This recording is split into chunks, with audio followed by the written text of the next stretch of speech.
गोकुळ गीते यांनी उमेदवारी मागे घ्यावी किंवा घेतली यासाठी राज्याचे मुख्यमंत्री देवेंद्र फडणवीस, दुसरे मंत्री नाशिकचं काम पाहणारे गिरीश महाजन,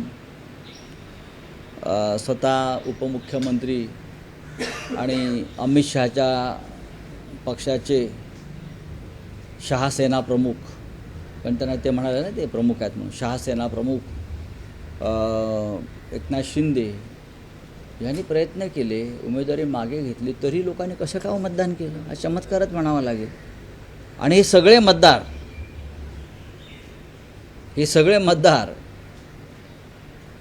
शिंदे गटाचे आणि भाजपचे यांना सुरक्षित ठेवलं होतं ठाण्यात, आपल्याला माहिती असेल, एकनाथ शिंदे यांच्या निगराणीखाली. आणि आदल्या दिवशी ते गेले मतदानासाठी आणि शिंदे गटाच्या उमेदवाराच्या विरुद्ध मतदान केलं. याचा अर्थ भारतीय जनता पक्षाच्या सर्व मतदारांनी अपक्ष उमेदवार गोकुळ गीते यांना मतदान केलं. हा एक रोष आहे. गोकुळ गीते यांनी शिवसेनेकडे सहकार्य मागितलं, आम्ही त्यांना ते दिलं. आमचं जे मतदान होतं ते आम्ही त्यांच्याकडे आम्ही वळवलं. हे अगदी मी माननीय उद्धव साहेबांशी चर्चा करून आम्ही ते मतदान त्यांच्याकडे वळवलं. त्याचाही त्यांना फायदा झाला. अर्थात ही सुरुवात आहे. शिंदे गटात आणि भारतीय जनता पक्षामध्ये नक्की कोणत्या प्रकारचं संबंध आहेत, मुख्यमंत्र्यांच्या चेहऱ्यावरती जरी तुम्हाला हसू दिसत असलं शिंदे बाजूला असताना, तरी ते हसू खोटं आहे. ते हसू खोटं आहे. ज्या पद्धतीनं शिंद्यांना बळ दिलं जात आहे दिल्लीतून, ते महाराष्ट्राच्या हिताचं नाही याची कल्पनासुद्धा राज्याच्या मुख्यमंत्र्यांना आहे. सध्या राजकारण हे भाजपा अंतर्गतच सुरू आहे आणि भाजपा अंतर्गत राजकारणामध्ये वापर होतो आहे शिंदे गटाचा देवेंद्र फडणवीस यांच्या विरुद्ध, त्यांची ताकद कमी करण्यासाठी. त्याच्यामुळे आमच्यासारखे जे लोक आहेत किंवा पक्ष आहेत ते या घडामोडींकडे दुरून पाहत आहेत सध्या. तर पण शिंदे गटाचा एक उमेदवार भाजपनं पाडला, ठीक आहे, यालासुद्धा बंड म्हणा, जसे ते म्हणतात उद्रेक आहे, यालाही बंड म्हणा, ह्यालाही उद्रेक म्हणा. प्रचंड पैशाचा वापर झाला शिंदे गटाकडून, धमक्या दिल्या. त्या धमक्यांची रेकॉर्डिंगसुद्धा तुम्ही ऐकलं असेल. गोकुळ गीतेंवर दबाव कसा आणला, त्यांना धमक्या कशा दिल्या, तरीही मतदारांनी शिंदे गटाच्या उमेदवाराविरुद्ध एक जात मतदान केलं आणि मोठ्या संख्येने ते निवडून आले. राऊत साहेब, तुम्ही म्हणतात की शिंदे शिवसेनेचा वापर हा देवेंद्र फडणवीसांच्या विरोधात सुरू आहे, पण देवेंद्र फडणवीसही महाराष्ट्राच्या राजकारणात शिंदेंना पुरून उरतायत का? कारण आजचा नाशिकचा निकाल, तुम्ही म्हणतात की तुमची वोट गीतेंना ट्रान्सफर झाली, तर या सगळ्या राजकारणात एक बघा, हे देवेंद्र फडणवीसांच्या बाजूने आहात का? बघा, देवेंद्र फडणवीस यांच्या बाजूने असण्याचं, दगडापेक्षा वीट मऊ, विटेपेक्षा दगड वगैरे हे याच्यात आम्ही पडतच नाही आहोत. या राजकारणामुळे महाराष्ट्राचं नुकसान होतं आहे आणि शिवसेना कमजोर करण्यामागे किंवा शिवसेना फोडण्यामागे एकच ध्येय आहे की महाराष्ट्र कमजोर करणं आणि मुंबई उद्योगपतींच्या घशात घालणं, जी शिवसेना विरोध करते. म्हणून शिवसेना कमजोर केली जाते. या राज्याचं नेतृत्व करणाऱ्या मुख्यमंत्र्यांना हे समजायला हवं. आतापर्यंत यशवंतराव चव्हाण असतील, वसंतराव नाईक असतील, वसंतराव दादा पाटील असतील, अगदी शंकरराव चव्हाणसुद्धा असतील, माननीय शरद पवार असतील, विलासराव देशमुख असतील, केंद्रामध्ये इंदिरा गांधी असतील, राजीव गांधी असतील, कोणी असतील, त्यांना महाराष्ट्रामध्ये शिवसेनेचं महत्त्व राजकीयदृष्ट्या माहीत होतं की हा जो एक फोर्स आहे हा प्रखर राष्ट्रवादी फोर्स आहे आणि जर सरकारला काही संदर्भात लढाया करता येत नसतील तर शिवसेना या लढाया लढते आहे देशासाठी, मुंबई महाराष्ट्र वाचवण्यासाठी. हे राज्याच्या मुख्यमंत्र्यांना आतापर्यंतच्या यशवंतरावांपासून सर्व मुख्यमंत्र्यांनी हे स्वीकारलेलं होतं. पण भारतीय जनता पक्ष हा व्यापाऱ्यांचा पक्ष असल्यामुळे त्यांना शिवसेनेचा जो भांडवलदार विरोध आहे तो मान्य नाही. आम्ही भांडवलदारांना विरोध करू नये, आम्ही मुंबई गिळणाऱ्यांना विरोध करू नये, मराठी माणसाच्या छातीवर बसणाऱ्यांनाशी आम्ही लढू नये, ही जर फडणवीस आणि शिंदे गटाची किंवा त्यांच्या सत्ताधाऱ्यांची भूमिका असेल तर ते आम्हाला मान्य नाही. तुम्ही आमचे आमदार खासदार फोडाल, आमची जिद्द तोडू शकत नाही. आपण काल पाहिलं असेल की शिवसेना पक्षप्रमुख उद्धव ठाकरे जेव्हा काल भांडूपच्या शाखा भेटीला आले तेव्हा एक विराट सभाच तिथे झाली. घाटकोपरला गेले शाखेच्या भेटीसाठी, तिथे एक अतिविराट सभा झाली. लोकांचा रोष आणि लोकांचं शिवसेनेविषयी प्रेम हे अशा प्रकारे पुन्हा उसळून यायला लागलं आहे. ही गद्दारी जी करून घेतलेली आहे शिंदे गटाने आणि अमित शहानी, एक लक्षात घ्या, या गद्दारीमागे एकच हेतू आहे की आम्ही मुंबईसह महाराष्ट्र पैशाने विकत घेऊ शकतो आणि अस्मितेसाठी लढणाऱ्या शिवसेनेसारखे जे पक्ष आहेत ते आम्ही पैशाच्या ताकदीवर फोडू शकतो. ही मस्ती आहे ना, ही मस्ती त्यांच्या पार्श्वभागात, मी खूप सौम्य शब्द वापरलेला आहे, पार्श्वभागात घातली जाईल. नाही राऊत, स्पेसिफिक प्रश्न आहे. तुम्ही जे म्हणालात की फडणवीस विरुद्ध शिंदे हे महाराष्ट्रात कोल्ड वॉर आहे, तर कोल्ड वॉर नाही, ओपन वॉर आहे. आणि या युद्धात हां उद्धव ठाकरे, तुम्ही, तुमचा पक्ष हा फडणवीसांच्या बाजूने आहेत का? नाही, आम्ही कोणाच्या बाजूने असण्याचा प्रश्नच येत नाही ना. भूत की राक्षस, आम्ही कोणाच्या बाजूने का राहू? आम्ही आमच्या भूमिका घेऊन लढत राहू. पण जर शिंद्यांसारखे जे सैतान आहेत निर्माण झालेले किंवा अमित शहाने निर्माण केलेले जे सैतान हे देवेंद्र फडणवीस यांच्याही मानेवरती बसून उद्या त्यांचा गळा दाबण्याची शक्यता मला वाटते आहे. अशा वेळेला आम्हालासुद्धा काहीतरी एक राज्याच्या हितासाठी भूमिका घ्यावी लागेल. अधिक सैतानाला मारायचं की अधिक काय करायचं, तर आम्ही पाहू ना उद्धवजी निर्णय घेतील या संदर्भात. सर, आज सगळे जे खासदार 6 खासदार गेले होते ते आज मुंबईत येणार आहेत आणि 4 वाजता पत्रकार परिषद एकनाथ घेणार आहेत. काल ओमराजेंनी आपली भूमिका स्पष्ट केलेली आहे. गद्दाराला भूमिका असते का हो? तुम्ही ओम निंबाळकरांचं जे नाव घेत आहे ते एक नामचीन गद्दार आहेत, नामचीन. त्यांच्या बरोबरचे जे इतर लोक आहेत ते सुद्धा नामचीन गद्दार आहेत. गद्दाराला भूमिका असते मी आत्ता ऐकलं. इतिहासामध्ये जे काही बेईमान झाले, गद्दार झाले, मीर जाफरपासून ते आपल्या महाराष्ट्रामध्ये सुद्धा, त्यांना का भूमिका असू शकते का? नाही ना. जर महाराष्ट्राच्या स्वाभिमानाची कोणाला चिंता असेल तर या गद्दारांना गद्दारच म्हटलं पाहिजे, बेईमान म्हटलं पाहिजे, महाराष्ट्राचे शत्रू म्हटलं पाहिजे, मराठी माणसाचे दुश्मन म्हटलं पाहिजे.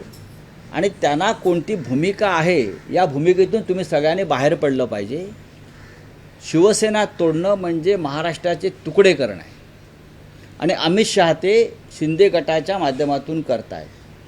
शिंदे हे अमित शहाचे कॉन्ट्रॅक्ट किलर आहेत. जसे पूर्वी अंडरवर्ल्डमध्ये दाऊदचे होते कॉन्ट्रॅक्ट किलर, करीम लालाचे होते कॉन्ट्रॅक्ट किलर, युसुफ पटेलचे होते कॉन्ट्रॅक्ट किलर, तसे शिंदे आणि त्यांचे लोक जे आहेत हे अमित शहाचे कॉन्ट्रॅक्ट किलर आहेत. आणि हे कॉन्ट्रॅक्ट किलिंग जे आहे हे महाराष्ट्र नेस्तनाबूत करण्यासाठी आहे. पण रावसाहेब, काल दिवसभर म्हणजे ओमराजे शिंदे जोपर्यंत राजकीय भूमिका मांडत नव्हते तोपर्यंत शिवसेना उद्धव बाळासाहेब ठाकरे पक्षातून टीकेचा सूर मवाळा झाला होता.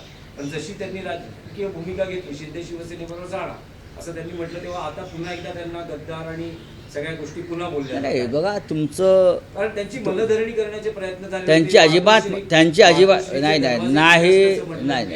अजिबात मनधरणी कोणी केली नाही. त्यांना वस्तुस्थिती आणि परिस्थितीची जाणीव करून देण्यासाठी त्यांचे मित्र कैलास पाटील त्यांना भेटले. त्यांच्याबरोबर वरुण देसाई होते. लक्षात घ्या, शिंदे गटामध्ये गेल्यामुळे त्यांच्या वडिलांच्या आत्म्याला शांतता मिळणार असेल. 20 वर्षापूर्वी ज्यांची हत्या झाली, शिंदे गटामध्ये गेल्यामुळे त्यांच्या वडिलांचा आत्मा जो समाधीमध्ये आहे बरं का, तो त्यांना आशीर्वाद देणार असेल तर तो त्यांचा प्रश्न आहे. आता ज्यांनी ओम निंबाळकरांनी ज्यांच्यावरती आरोप केले ते त्याच आघाडीमध्ये आहेत ना, युतीमध्ये, आणि हे आता मांडीला लावून बसतील. हा निर्लज्जपणाचा कळस आहे आणि स्वार्थाचं शिखर. या लोकांनी ओमच्या वतीनं कोणी पैसे घेतले, पहिले 15 कोटी, ही सगळी माहिती उद्धव ठाकरेंकडे आहे. कुठे कुठे कसे कसे पैशाचे व्यवहार झाले. विकास विकास विकास जो आपण म्हणतो, विकासासाठी गेलो. मराठवाड्याचा काय विकास भाजपने केला आणि तुम्ही काय करणार आहात? मराठवाड्याचा विकास हा भारतीय जनता पक्ष सरकार आहे ना, त्यांनी करायला पाहिजे ना. असा काय विकास केला? विकास हा मतदारसंघाचा होत नाही फक्त सरकारकडून, विकास हा प्रांताचा आणि प्रदेशाचा होतो. काय लातूरचा विकास गेला? लातूरचा विकास विलासराव देशमुखांनी केला. धाराशिवमध्ये जे काही आज तुम्हाला दिसत आहेत गोष्टी, त्या एकतर शिवसेनेचं राज्य असताना, युतीचं राज्य असताना झालेला विकास आहे. साखर कारखाने उभे करणं म्हणजे विकास नाही. सर्वत्र जो विकास आहे हा सामुदायिक विकास होतो. खासदारांना वाटत असेल की आम्हाला 100 कोटी मिळाल्यामुळे विकास झाला, म्हणजे व्यक्तिगत, असं नाही आहे. राऊतसाहेब, काल 2 प्रतिक्रिया आल्या फडणवीसांच्या आणि शिंदेच्या. फडणवीस असं म्हणतात की ओसाड गावची पाटीलकी सोडून उद्धव ठाकरे काय करणार? बघा, ते खोटं बोलत आहेत. नंबर 1, ते शिंद्यांच्या तोंडावर बोलतात, पाठीमागे काय बोलतात ते आम्हाला माहिती आहे. ते दाखवतात की शिंद्यांमध्ये आणि माझ्यामध्ये जसं काही नाही आहे. शिंद्यांनी पूर्ण सुपारी घेतलेली आहे फडणवीसांना आडवा करण्याची, आणि त्यांना अमित शहांचा पाठिंबा आहे. शिंद्यांना देवेंद्र फडणवीस यांचा टांगा पलटी करण्याची. पण मला असं वाटतं की फडणवीससुद्धा काही बुद्धिबळाच्या पटावर बसलेलं नुसतं प्यादं नाही आहे. लक्ष आहे आमचं. आणि दुसरं म्हणजे शिंदे असं म्हणत होते की मी ऑपरेशन कधी अर्धवट करत नसतो, आणि उद्धव ठाकरे पक्षप्रमुख पद सोडून नेमकं काय करणार, तर त्यांच्या पक्षात कोण राहिलेलंच नाही. संजय राऊत आहेत ना, आधी माझ्याशी लढा, मग उद्धव ठाकरेंशी लढा. मी परत सांगतो तुम्हाला, माझ्यासारखे हजारो लोक आजही पक्षामध्ये आहेत, लाखो, जे या पक्षासाठी, ठाकरे कुटुंबासाठी जीवाची बाजी लावायला तयार आहे. पैशासाठी नाही. बाळासाहेब ठाकरेंच्या या पक्षासाठी आमच्यासारखे लाखो लोक आहेत, माझ्यासारखे, जे तुमच्या गद्दारीशी लढायला तयार आहेत मिस्टर शिंदे. आणि पैशाचा माज दाखवू नका, अजिबात दाखवू नका.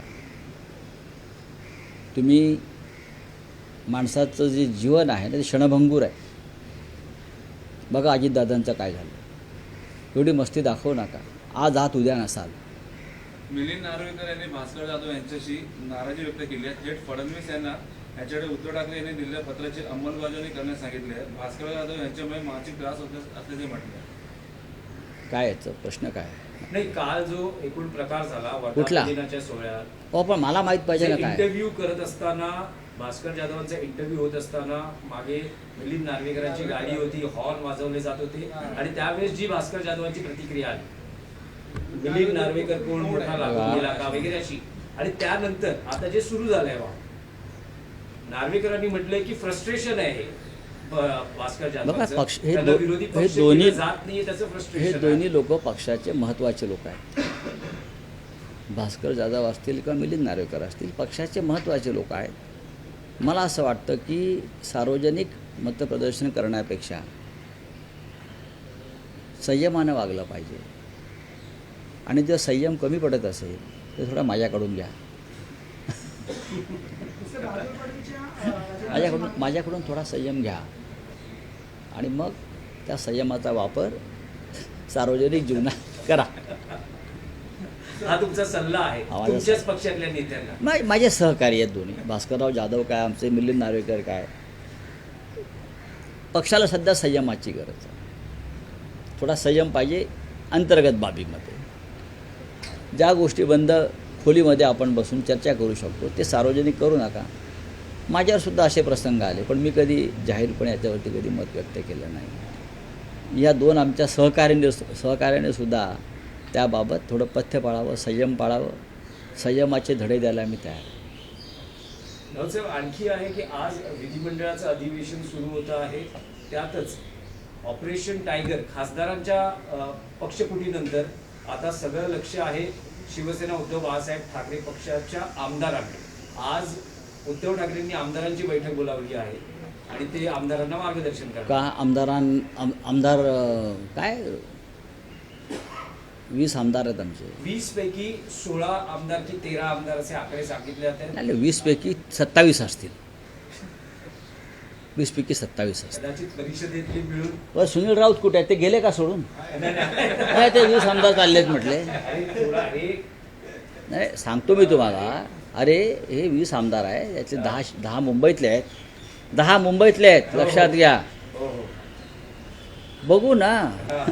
नाही म्हटले 20 आमदारांपैकी 16 सोडून चाललेत. म्हणजे सुनील कुठे आहेत बघा मला. हां नाही सुनील राऊत, वरुण सरदेसाई, आदित्य ठाकरे, तुम्ही ह्यांची नावं घ्याल. संजय पोतनी, सुनील प्रभू, तुम्ही ह्यांची नावं घ्याल. असं नाही आहे बाळांनो. सगळेच पैशाला विकले जात नाहीत. सगळेच स्वार्थासाठी इमान विकत नाहीत. सगळे जे आता 6 जण गेलेत त्यांची भविष्यामध्ये काय अवस्था होते हे तुम्हाला कळेल.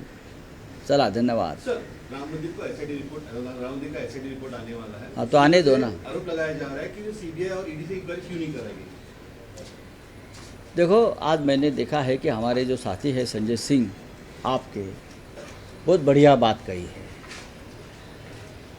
संजय सिंह जी कहते हैं कि राम जब वनवास में गए तो राम की जो पादुका थी, जूते, उसका रक्षण भरत ने किया सिंहासन पर रखकर. लेकिन बीजेपी वालों ने वो राम की पादुका की ही चोरी की है. राम का अस्तित्व मिटा दिया. 500 करोड़ का घोटाला हुआ है राम मंदिर ट्रस्ट में, और राम की जो दान पेटी है वो ही गायब हो गई है. सोना गया है, चांदी गया है, ज्वेलरी गया है. जो चढ़ावे में आया था वो लगभग 500 करोड़ का माल बीजेपी के लोगों ने उसका गबन किया है. अब ऐसे लोगों को एसआईटी क्या करेगी? ये सब बीजेपी के लोग हैं. मैं आरएसएस के सरसंघ चालक मोहन राव भागवत जी से अपील करूंगा कि राम मंदिर के निर्माण में आपका भी योगदान रहा, हम सब का योगदान रहा.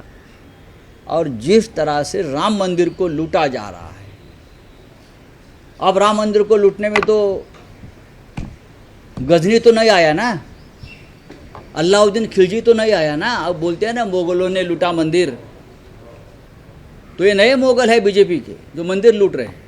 बार बार मोदी जी बोलते हैं ना सोमनाथ को किसने लूटा? गजनी ने लूटा. तो राम मंदिर को किसने लूटा? बीजेपी के गजनी ने लूटा. अब तक मोदी जी ने उसके ऊपर एक अक्षर नहीं, एक शब्द नहीं निकाला है उस लूट के बारे में. एसआईटी क्या करेगी? क्या किया एसआईटी ने? एक रिपोर्ट देगी, रिपोर्ट दबा दिया जाएगा. चलिए थैंक यू. जिसका नाम आया उससे सरकार गिर जाएगी, ऐसा कहा नहीं, सरकार तो कभी की गिरनी चाहिए. ये सरकार राम के आशीर्वाद से आई है और राम के शाप से ही जाएगी. एबीपी माझा, उघडा डोळे बघा नीट.